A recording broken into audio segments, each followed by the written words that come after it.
sweet. Mama. Anak saya tuh manis banget.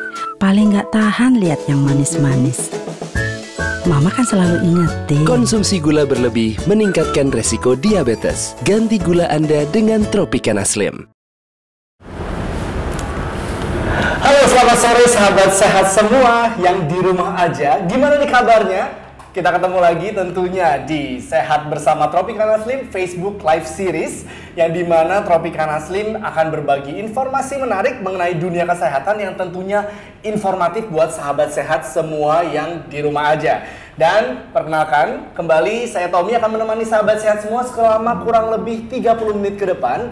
Dan kita akan membahas mengenai topik-topik seputar dunia kesehatan. Dan seperti biasa di akhir live nanti, Tropicana Slim juga akan bagi-bagi voucher belanja di nutrimart.co.id. Nah, mungkin nih buat sahabat sehat semua yang ikutin terus Facebook Live Series ini pasti tahu gimana caranya. Dan dapat hadiahnya juga masih sama, yaitu untuk pelanggan baru dari nutrimart.co.id akan mendapatkan voucher belanja senilai Rp50.000, dan untuk pelanggan setia dari nutrimart.co.id akan mendapatkan voucher Nutrimart senilai Rp100.000. Caranya gimana? Nanti aja di akhir kita akan beritahu gimana caranya mendapatkan voucher belanja itu. Dan udah tahu dong siapa narasumber kita di sini. Kita akan bahas apa lagi di hari ini dengan Mas Ardi Brian Lizuardi yang merupakan Master of Science in Nutrition and Health di Wageningen University di Belanda. Nah, gimana kabarnya Mas Ardi? Baik, Mas Tommy, gimana kabarnya hari ini? Dahsyat. Nah, kalau ketemu sama Ardi, pasti kebayangnya tuh mitos fakta.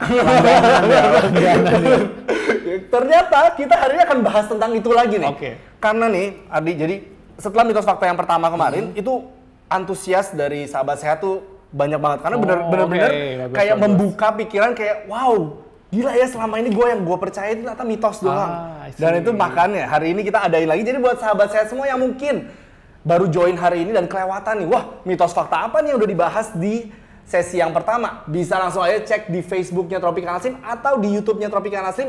Langsung tonton aja, siapa tahu yang selama ini menjadi curiosity atau pertanyaan dari sahabat sehat semua sudah dijawab di sesi yang sebelumnya. Dan kita hari ini akan bahas lebih banyak lagi mitos fakta seputar kesehatan. Boleh. Apakah Anda siap? Siap. Siap ya. Kita akan main kuis-kuisan lagi nih. Nanti coba ya, saya akan coba nebak, aku akan coba nebak ini mitos atau fakta. Semoga saya menjadi juaranya hari ini. Siap?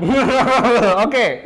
Di, siap ya? Boleh. Kita kemarin udah bahas banyak banget dan sekarang ada lagi. Siap dengan pertanyaan-pertanyaannya. Saudara Ardi? Siap. Mari. Siap nggak siap? Anda harus siap. Oke. Yang pertama nih, kan gula rasa manis itu kayaknya semua orang suka. Oke. Dari anak kecil pasti suka tuh kalau dikasih makanan yang manis-manis, sampai kita dewasa gini, siapa sih yang menolak untuk dapat makanan manis? Betul. Gitu. Nah, di sini untuk mitos fakta yang pertama, pertanyaannya adalah gula pasir adalah sumber energi penting. Sumber energi penting. Saya ulangi sekali lagi. Ya, gula pasir adalah sumber energi penting. Okay. Mitos atau fakta? Kalau aku pikir ya kayaknya sih fakta, karena kan orang kan butuh energi, dan salah satu dari gula itu kan sumber energi. Nah, jadi sebenarnya kalau kita bilang gula sebagai sumber energi penting itu mitos. Why? Kenapa ya? Jadi sebenarnya itu kedengarannya kayak aneh, benar nggak sih? Karena kita bilang, oh kalau minum gula kan jadi ngasih energi. Gitu yes. Kan? Jadi sebenarnya kalau kita bilang gula sebagai sumber energinya aja itu benar. Ya. Tapi yang membuat jadi mitos itu kata penting. Nah, kata penting ini kita bicara masalah kualitas. Kan gula ini kita tahu dia adalah bagian dari karbohidrat. Betul. Nah, kalau secara umum kita ada punya dua tipe karbohidrat. Ada yang namanya karbohidrat sederhana, ada yang karbohidrat kompleks. Betul. Gula pasir itu jatuh di dalam karbohidrat sederhana. Kenapa kita sebut sederhana? Karena badan kita itu gampang mencerna. Jadi kita makan, badannya mencerna, terus diubah menjadi energi. Pilihannya di badan itu ada dua. Kalau gula dimakan, kalau nggak jadi energi, satu lagi disimpan jadi lemak. Sehingga yaudah fungsinya cuma berhenti di situ. Yes. Sedangkan kalau kita bicara karbohidrat kompleks, itu tuh punya komponen-komponen lain. Contohnya serat. Okay. Nah, kayak teman-teman tahu misalkan kalau kita makan serat, itu punya benefit. Salah satunya paling gampang, makan serat memperlancar proses pencernaan. Yes. Terus makan serat membantu menurunkan kadar gula darah. Jadi sama nih karbohidrat. Misalkan satu beras merah yang punya serat, satu lagi gula. Sama-sama karbohidrat.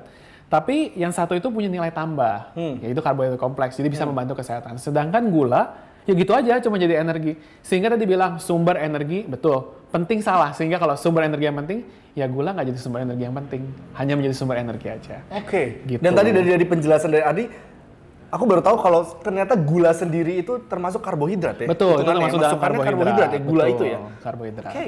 Oh, baru tahu aku. Oke. Oke, ternyata gula itu karbohidrat, guys. Betul, itu karbohidrat. Jadi sahabat sehat mungkin kalau nambahin gula ke minuman itu berarti kayak nambahin karbohidrat ke minuman. Betul. Gitu, betul ya. Sebenarnya nggak berasa secara sih. itu ya kayak berarti sama aja kayak nambahin nasi ke minuman gitu. Betul. Secara setelah Kasarnya ya. masuknya ke badan tuh seperti itu. Betul. Oke. Kadang orang nggak berasa kayak minuman teh gitu ya. Di dalamnya itu ada gula misalkan 30 gram. Oke. Itu tuh kan energinya 120 kilokalori gitu ya. Itu kan udah mendekati 2 slice roti energinya. Jadi sebenarnya padahal sekali teguk padahal gitu itu ya. cuman kayak minum teh dikasih gula. Terus pada energinya setara dengan 2 slice roti. Padahal kalau makan roti kan kayak wah itu bisa kenyangin gitu. Oke. Nah, itu jadi sebenarnya konsepnya sama-sama karbohidrat tapi kualitasnya beda. Oke, siap. Thank you. Untuk pertanyaan berikutnya, Ardi. Oke. Pertanyaan berikutnya. Pertanyaan berikutnya nih. Nah, ini juga nih. Kan belakangan ini udah berapa tahun terakhir inilah. Diet itu ada banyak banget macamnya. benar. Diet A, diet B, diet C, diet D. Ini nggak boleh ini, nggak boleh ini, nggak boleh ini gitu. Ini bisa menurunkan berat badan dan semuanya bagus untuk kesehatan. Nah, kita kan bahas di sini adalah satu yaitu diet keto. Keto Di mana kita harus makan lemak sebanyak-banyaknya, tapi nggak boleh makan karbo begitu ya? Ya, betul. Nah, diet keto baik dilakukan siapa saja.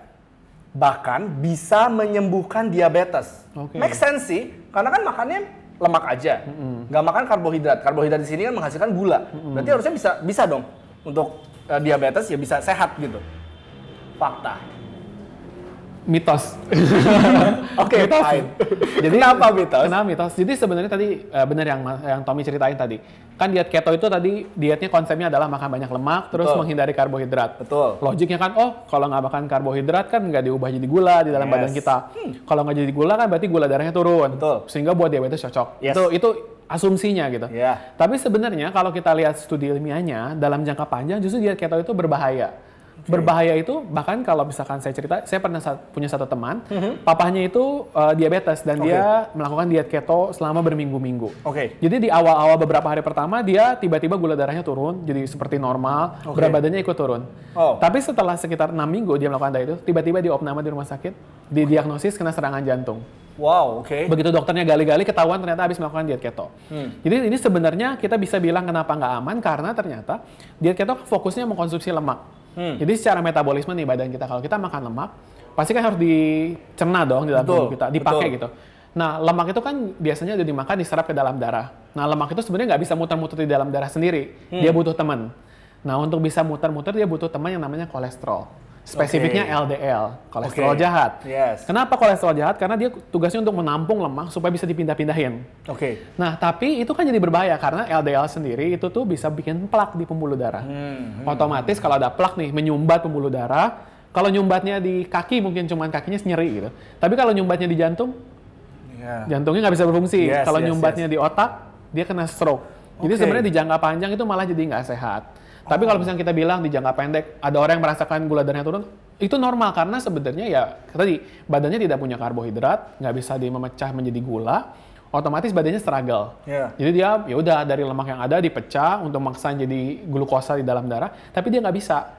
Akibatnya badan kita selalu ngasih sinyal, oh saya itu dalam kondisi lapar, saya itu dalam kondisi lapar. Makanya side effect-nya kalau kan keto diet itu selalu capek.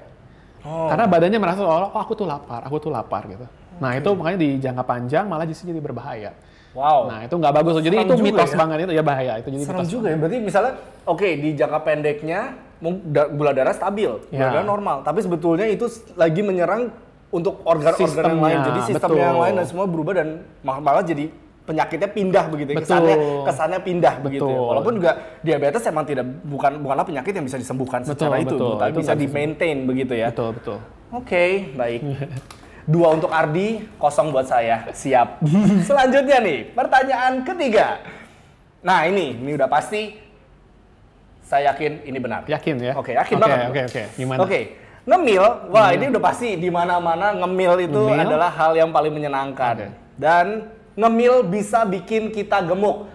Menurut saya fakta. Ya iyalah namanya ngemil kan makan terus. Yang dimana-mana kalau misalnya biar kita nggak tambah berat badan, ya jangan makan. Salah satunya dikurangnya adalah dengan jangan ngemil. Jadi menurut saya fakta. Oke, kayaknya bakal menang. Oke, siap. Bagaimana, Saudara Ardi? Jawabannya masih mitos juga. Ini sebenarnya kedengarannya aneh, betul. Kedengarannya aneh. Karena kan gini, orang asumsinya, oh kalau saya ngemil, kan pasti dapat kalori tambahan. Betul. Otomatis kalori tambahan ini, oh ini berarti bisa bikin gemuk, karena kalori ekstra. Yes. Tapi sebenarnya kalau kita melihat fungsi dari ngemil sendiri, justru ngemil itu punya manfaat. Contoh ya, kan biasa ngemil itu dilakukan di antara waktu makan. Jadi misalnya antara pagi sampai siang, atau siang sampai sore. Nah, itu tuh punya manfaat. Manfaatnya apa? Kalau ngemilnya benar, misalkan ngemilnya sehat, banyak seratnya, proteinnya baik, itu justru akan menekan nafsu makan untuk nanti makan berikutnya. Jadi misalkan nih aku pagi-pagi jam 10 gitu ya, ngemil yang sehat, misalkan makan kacang almond gitu ya. Nah itu tuh nanti pas makan siang, justru kita cenderung tidak terlalu lapar. Makanya nanti pas makan siang, makannya lebih sedikit. Nanti kalau kita hitung overall kalori hariannya, justru lebih sedikit. Makanya malah menurunkan berat badan. Nah, yang bahaya itu adalah kalau ngemilnya tidak sehat. Kadang tuh kita ngemil suka cari yang enak-enak dong. Misalkan, aku mau yang gorengan, yang digoreng kayaknya asik gitu ya. Ngemilnya mie instan, ngemilnya nasi goreng. Gitu. Nah itu sebenarnya jadi salah. Okay. Kalau ngemilnya salah, itu menaikkan berat badan. Tapi kalau ngemilnya sehat, justru akan menurunkan berat badan.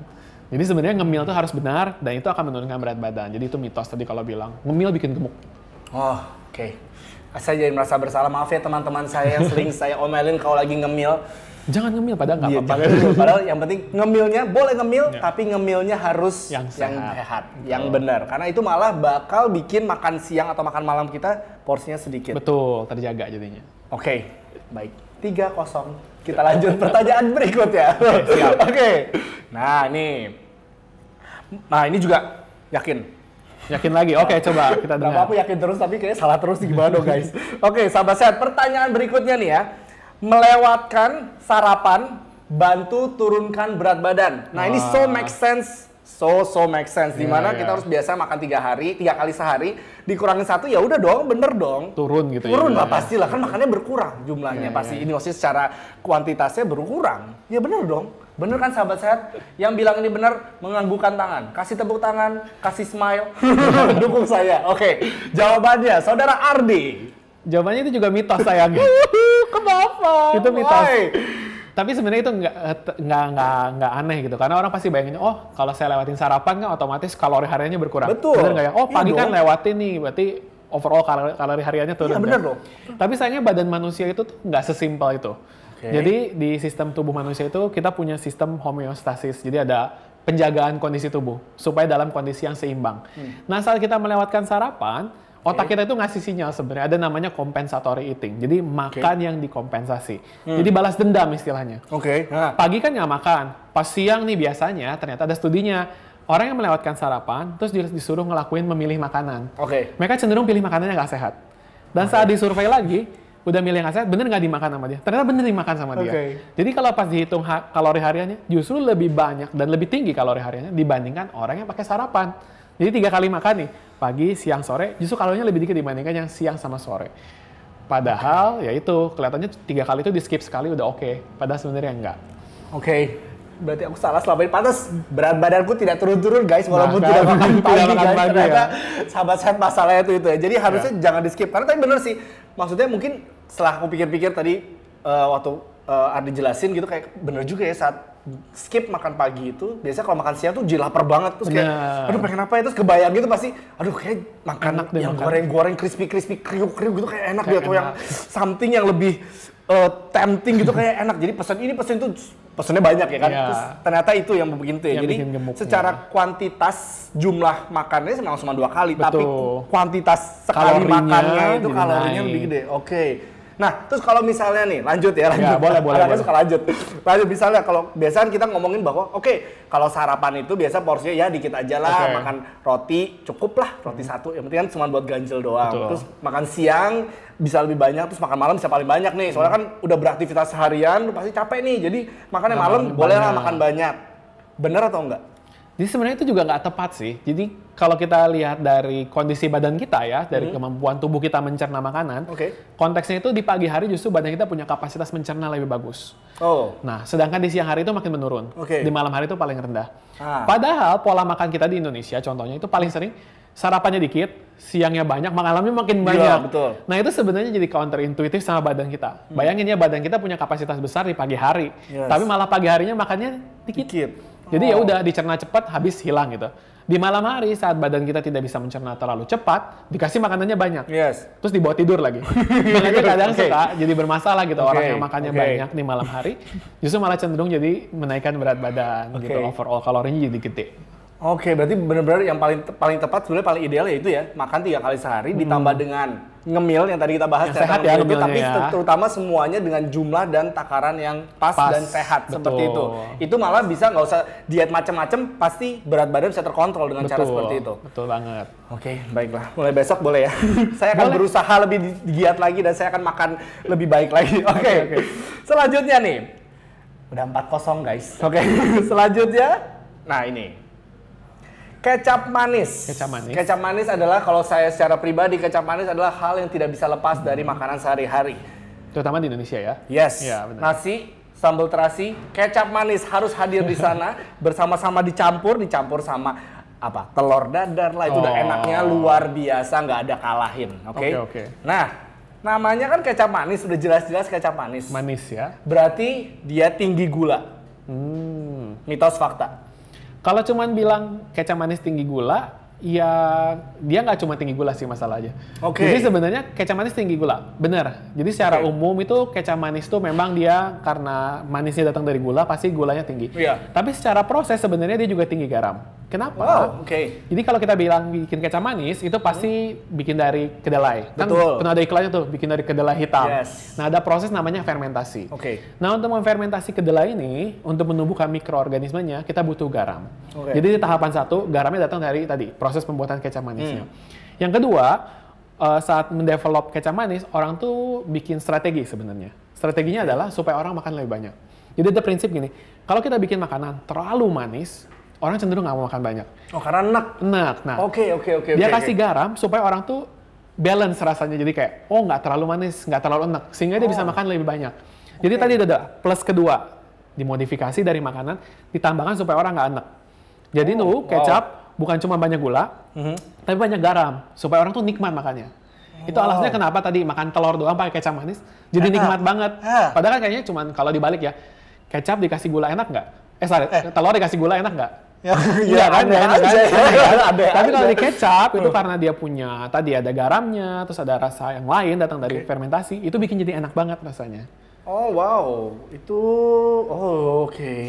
Berarti kecap manis itu bukan melulu, bukan hanya dia tinggi gula, tapi dia juga tinggi garam. Betul. Sehingga untuk orang-orang tertentu, terutama untuk diabetes dan hipertensi, itu harus dihindari sekali. Iya benar ya. Nggak berarti kelihatan. Kena soalnya. dua ya berarti Ya, kalau sering kena makan dua. kecap manis berarti ya gulanya emang tinggi bisa kena diabetes. Betul. Garamnya pun tinggi bisa kena hipertensi. Betul. Waduh, pedang bermata dua, saudara-saudara, jebret. Wow, oke. Waduh, baik. Berat ini, oke. Susah ya Soalnya jadinya kalau ya. waktu dari dulu kan kita ngomong kalau kecap manis ya manis, kecap asin Betul. ya asin gitu. Betul. Berarti kecap manis kalau misalnya, aduh nanti hipertensi lu kebanyakan makan kecap asin gitu. Ternyata Kecap manis makan juga kecap banyak manis juga banyak. garamnya. Oke, Banyak fine. Baik. Oke, kembali saya salah. Selanjutnya nih, sobat. Oh ya, sobat sehat semua nih, kalau yang punya pertanyaan-pertanyaan yang menggelitik nih, kayak misalnya ada pertanyaan-pertanyaan yang mitos fakta lainnya seputar kesehatan, bisa loh langsung tulis aja di kolom komentar di live Facebook ini, karena nanti bisa kita bahas, mungkin bisa kita bahas hari ini, atau siapa tahu kita karena banyak juga kita bisa bahas lagi di lain waktu, karena kan waktu kita cuma terbatas nih. Tapi boleh loh, langsung aja tulis aja kolom komentar pertanyaan-pertanyaan tentang mitos fakta, kita akan jawab sama-sama daripada kita terluntang-lantung oleh kabar berita, kabar Ya, burung yang mending tanya beredar. aja ya. Mending tanya Boleh, aja. boleh, Oke, boleh. selanjutnya. Nih, ini mungkin sangat relevan sama biasa para remaja putri. Remaja putri. Remaja putri. Mungkin para cewek-cewek yang misalnya udahlah kayak itu deh, lu minum, coba ini susunya enak loh gitu. Mau minum susu nanti gendut. Waduh. Oke. Susu bikin gendut, susu bikin gemuk. Bener atau tidak? Itu Mitos juga atau fakta? Itu juga mitos sebenarnya. Oke. Ini mitos. Jadi hari ini kita banyak banget bahas mitos. Iya. Jadi sebenarnya tadi kan bilang susu bikin gemuk. Jadi sebenarnya itu idenya datang karena susu tuh masih mengandung lemak. Betul. Kan lemak tuh nilai kalorinya kan gede ya, 9 kalori per gramnya gitu. Oh, otomatis makanan yang mengandung lemak, contohnya susu, itu bikin gemuk. Padahal sebenarnya enggak, karena kalau kita lihat gemuk itu datang dari kelebihan kalori harian. Yes. Nah, kalau kita lihat sebenarnya susu tuh secara overall sehari itu tidak banyak kalorinya untuk sekali minum misalkan ya. Itu nggak banyak. Tapi memang ada kondisi-kondisi khusus, terutama untuk orang-orang yang memperhatikan kesehatan lebih jauh. Biasanya mereka tuh kalau lihat selisih kalori nih di makanan, 10 kilokalori aja penting banget. Oh, kayak misalnya lagi bodybuilder gitu ya. Dia lihat, oh ini tuh kalorinya 10 kilokalori lebih tinggi. Aku nggak mau pilih deh, mau pilih yang lain aja. Betul sih, karena susu masih mengandung lemak. Tapi sebenarnya karena overallnya itu nggak besar kalorinya. Tapi memang ada orang-orang tertentu yang sangat pengen sehat sehingga dia mau pilih yang lebih sehat lagi. Sebenarnya susu itu nggak ada masalah. Cuma mau pilih lebih sehat, akhirnya pilih susu yang rendah lemak. Karena dia pikir, oh karena lemaknya dikurangin, pasti kalorinya lebih kecil. Sehingga buat dia lebih tenang gitu kalau diminum. Tapi sebenarnya sama aja, mau susu rendah lemak, mau susu yang full cream, sebenarnya nggak ada masalah, nggak akan bikin gemuk. Gitu. Oke, jadi sebenarnya nggak masalah, tapi emang susu rendah lemak emang pasti lemaknya sudah dikurangin. Sehingga untuk yang mau hidup lebih sehat, pilih yang rendah lemak itu memang lebih aman buat mereka. Gitu. Oke. Baik, kakak-kakak remaja putri sekalian, jangan khawatir untuk minum susu ya. Itu karena susu itu sebetulnya nutrisinya malah banyak banget dalam susu, benar. Vitamin sama mineralnya banyak. Plus dibandingkan suplemen pada umumnya, si mineral di dalam susu tuh karena dia terikat sama protein, dia lebih gampang dicerna. Sehingga ketersediaannya di badan lebih bagus. Justru kalau orang yang mau nabung kalsium, misalkan perempuan kan mau melahirkan, dia bakal ngasih kalsium buat anaknya. Nah, pas nabung kalsium ini, susu itu menjadi kandidat yang ideal banget. Sehingga justru jangan di-skip kalau bisa. Jangan di-skip susu itu karena nutrisinya tuh gede banget gitu ya. Gitu. Oke, baik. Selanjutnya. Nah, ini juga nih. Ini banyak banget sih, misalnya lagi bikin biasa aku menemukan klausa ini menemukan pernyataan ini saat lagi biasanya bikin minuman-minuman herbal atau something like that. Jadi ini berhubungan lagi dengan gula, yaitu gula aren, gula batu dan madu. Itu lebih sehat daripada gula putih. Kan biasa, tenang aja nih pakai gula batu kok lebih aman kok, tenang, bagus buat kesehatan, aman gitu. Gula aren lebih aman. Pakai madunya aman kok. Nah, itu lebih sehat daripada gula pasir. Mitos atau fakta? Sebenarnya itu juga mitos ya. Mitos ini apa tuh? Tadi kalau misalkan Tommy ingat yang saya waktu jelaskan tadi tentang karbohidrat sederhana sama kompleks. Jadi sebenarnya gula madu, gula aren, gula batu, itu semua kategorinya adalah gula sederhana. Semua itu sama kategori gula sederhana. Sehingga kalau kita badannya mencerna, prosesnya akan mirip. Dimasukkan lalu dikonsumsi terus di metabolisme terus berubah menjadi gula darah terus ya udah jadi energi aja. Sehingga nggak ada bedanya tuh ya mau minum gula pasir, mau pakai gula madu atau mau kayak apapun sama aja jadi di dalam badannya. Sehingga nggak bisa dibilang lebih sehat. Cuma memang isunya pasti orang bilang lebih sehat karena tadi madu kan ada di alam, di natural gitu. Sehingga kesannya alami, kesannya sehat. Tapi sebenarnya secara kalori, secara kemampuan dicerna tubuh sama aja. Akhirnya jadi glukosa juga juga. Bahkan kalau konsumsinya kebanyakan malah bikin gemuk. Gitu. Jadi itu harus yang dijaga sebenarnya. Oke, kita akan lanjut lagi nih, sahabat sehat. Nih, sekarang kita punya pertanyaan dari sahabat sehat ya. Boleh. Yang pertama nih, Bu, dari Claudia dari Jakarta. Claudia menanyakan nih, apakah benar makan cabai atau jambu biji bisa meningkatkan resiko usus buntu? Karena kan cadangan cabai kan ya bijinya ya secara karena kecil banget ya akhirnya kita makan. Terus jambu biji juga tuh kan grow sampai ya udah makan sama biji-bijinya. Nah, itu kan kecil tuh. Nah, bener nggak sih itu bisa jadi meningkatkan resiko untuk usus buntu? Make sense sih, bisa nyemplung ke usus buntu terus bikin jadi usus buntu. Sebenarnya itu juga mitos ya. Mitos banget. Jadi sebenarnya ide ini tuh bukan ide sih, maksudnya kondisi ini tuh muncul karena kalau orang habis usus buntu dioperasi, begitu dibuka, appendicitis-nya dibuka, appendisnya dibuka, itu suka ada biji-bijian. Sehingga orang tuh kebayang, jangan-jangan karena nih biji bikin jadi usus buntu. Padahal sebenarnya enggak. Jadi yang bikin usus buntu itu karena ada peradangan. Nah, peradangan ini datang karena ada invasi dari bakteri yang jahat, bakteri patogen. Bakterinya masuk ke dalam usus buntu tadi itu, kemudian dia tumbuh. Nah, untuk dia tumbuh sebenarnya bukan karena biji. Jadi dia tumbuh itu karena cairan feses biasanya. Jadi itu yang masuk tuh adalah cairan feses dulu masuk ke usus buntu, kemudian ditambah tadi misalnya ada cabai masuk. Nah itu membantu dia untuk tumbuh. Tapi sebenarnya bukan karena biji cabenya, karena cairan fesesnya masuk, bakterinya bisa tumbuh. Nah itu yang bikin pembengkakan, terus jadi sakit usus buntu. Kebetulan aja emang ada biji cabenya masuk sekalian ke dalamnya. Kasian ya berarti ya cabai si biji-bijian ya, ini disalahin jadi gitu ya. Kambing hitam yang disalahin ya, kasian gitu. banget sih. I feel sorry buat biji-bijian yang sudah kita makan selama ini. Kalian sudah disalahkan atas usus buntu Padahal ini. sebenarnya nggak apa-apa itu. Padahal bukan karena itu ya. Bukan, jadi lebih karena itu. emang terjadi kenapa bisa feses itu bisa air feses bisa masuk sih? Maksudnya bisa seperti itu lebih ke secara badan atau gimana? Jadi memang badan kita saat punya feses itu dia ada menghasilkan cairan. Yes. Nah kadang si jalurnya itu tidak tertutup dengan rapat sempurna. Otomatis cairannya masuk. Nah kebetulan pas cairannya masuk ini tuh memang biji-bijian jadi kayak bisa slide masuk ke dalam.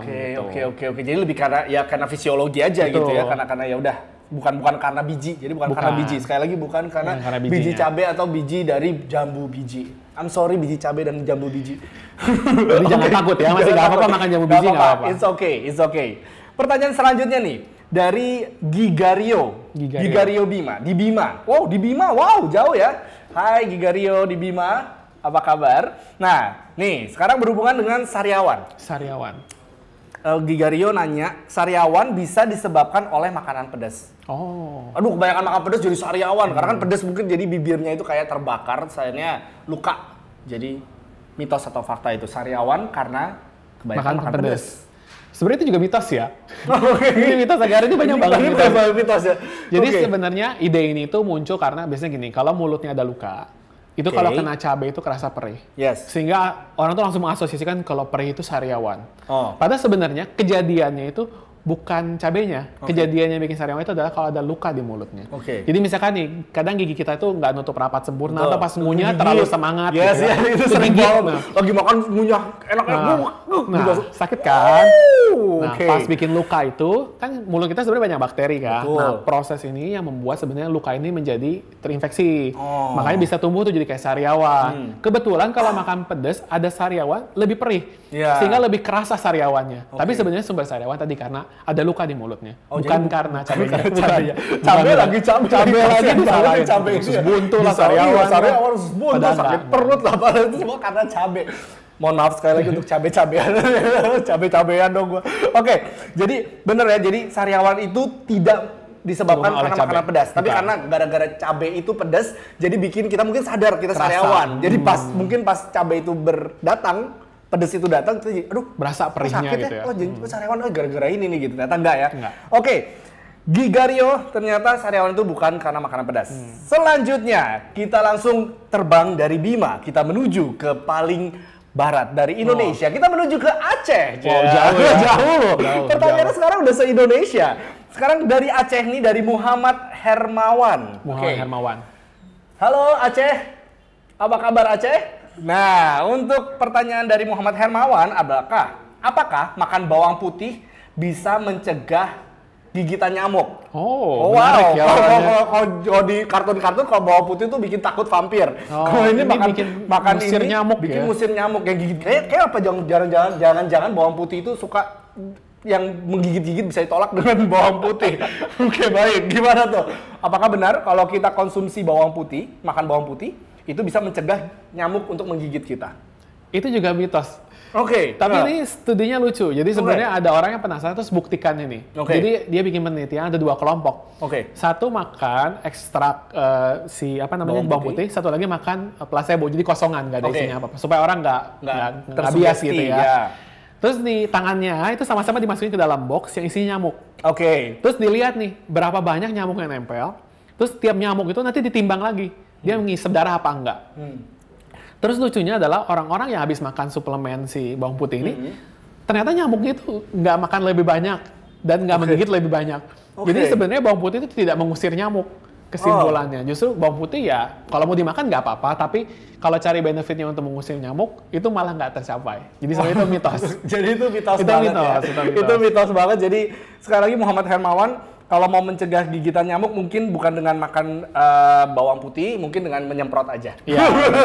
Jadi nyamuknya pada putus hubungan dengan nyamuk, pergilah mereka. Jadi bukan dengan bawang-bawangan Bukan, itu ya. bukan Oke. dengan Tapi bawang putih sehat kok. Iya, nggak apa-apa dikonsumsi dimakan. sehat gitu. Oke. Masih ada banyak pertanyaan lagi tapi banyak. ternyata waktu kita sudah habis. Ardi, sorry Sayang, banget. sayang Sorry sekali. banget nih buat sahabat saya semua karena waktu kita sudah habis. Jadi untuk sesi kali ini harus kita selesaikan dulu di sini. Jadi semoga nih tadi udah kurang lebih ada 8 mitos fakta yang kita bahas dan semuanya ternyata mitos. Ya. Yang selama ini mungkin aku sendiri juga dari tadi yang tadi itu banyak banget yang aku merasa itu adalah fakta tapi ternyata itu adalah mitos. Oke, fine. Aku harus lebih teliti dan lebih bijaksana lagi dalam memperoleh informasi dari manapun itu ya. Oke. Betul. Thank you banget Ardi buat Sama-sama. insight-nya, buat pencerahannya tentang mitos fakta ini benar-benar berguna banget. Dan semoga itu juga bisa berguna buat sahabat sehat semua di rumah. Kalau misalnya nih ada informasi-informasi yang kayaknya cukup nyeleneh tapi kok bikin galau ya gitu kan. Misalnya kayak tadi tuh, misalnya bikin gemuk atau enggak, aduh galau nih gimana ya.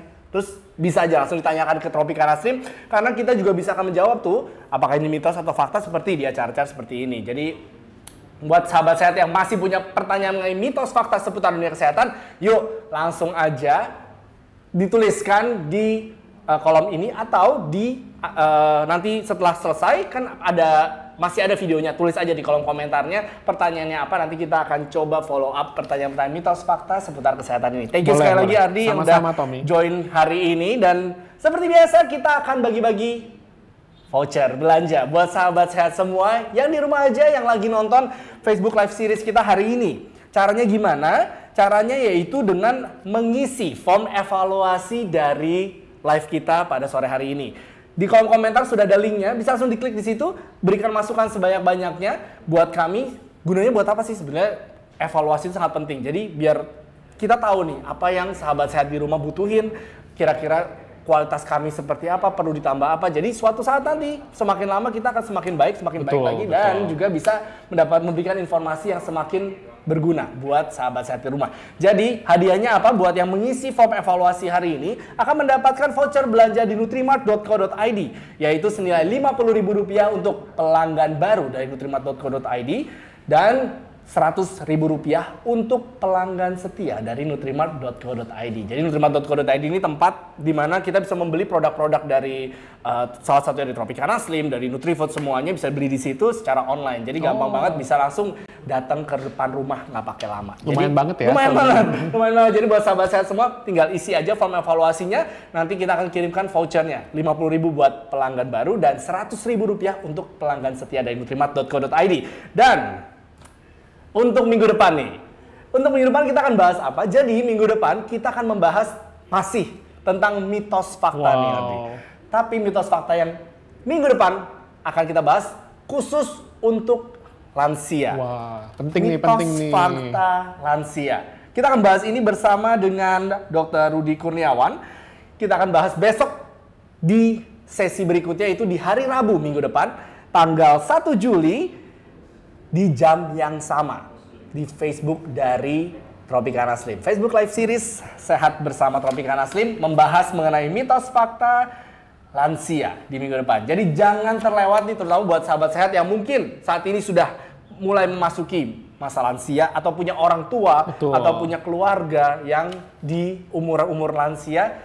Penting banget nih, karena banyak banget mitos fakta dan ini juga bisa membuka pemikiran dari papa mama kita, diajakin nonton juga biar tahu tuh bahwa ternyata selama ini dipikirkan mungkin itu adalah mitos. Betul, bisa jadi. Dan mungkin itu juga adalah fakta. Jadi jangan sampai ketinggalan sesi minggu depan di Facebook Tropicana Slim sama jam 3 sore di hari Rabu di Sehat Bersama Tropicana Slim. Terima kasih sekali lagi buat sahabat sehat yang sudah menonton hari ini. Terima kasih buat Ardi, thank you so much. Tommy. Dan saya Tommy undur diri. Tropicana Slim, manisnya hidup kita yang tentukan. Sampai jumpa.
Mama. Anak saya tuh manis banget.